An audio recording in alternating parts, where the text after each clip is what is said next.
Il y a des gens, Allah Azza wa Jalla lui a prédestiné un haut degré au paradis. Mais les actions qu'il accomplit sur terre ne lui permettent pas d'atteindre ce degré. Alors Allah, qu'est-ce qu'il va faire? Il va lui infliger une épreuve dans son corps, dans ses biens ou dans ses enfants. Et s'il patiente face à cette épreuve, alors il sera récompensé par Allah en accédant à cette haute position. Donc parfois, on peut être malade, je prends l'exemple de la maladie, mais ça peut être toute une autre épreuve. Et en réalité, c'est un moyen par lequel Allah va nous donner les hauts degrés au paradis. Mais bien sûr, on ne le sait pas. On ne le sait pas. Mais le croyant, il doit toujours avoir une bonne opinion d'Allah subhanahu wa ta'ala. Les gens pensent que le fait d'avoir beaucoup de biens, ça veut dire qu'Allah il t'aime. Et ils pensent que si tu es pauvre, ça veut dire qu'Allah il t'aime pas. Et Allah il dit non, c'est faux.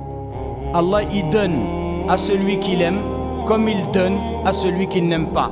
Et il peut priver celui qu'il aime comme il peut priver celui qu'il n'aime pas. Le fait d'être riche, ça ne veut pas dire qu'Allah t'aime, et le fait d'être pauvre, ça ne veut pas dire qu'Allah te déteste. C'est une erreur de penser cela.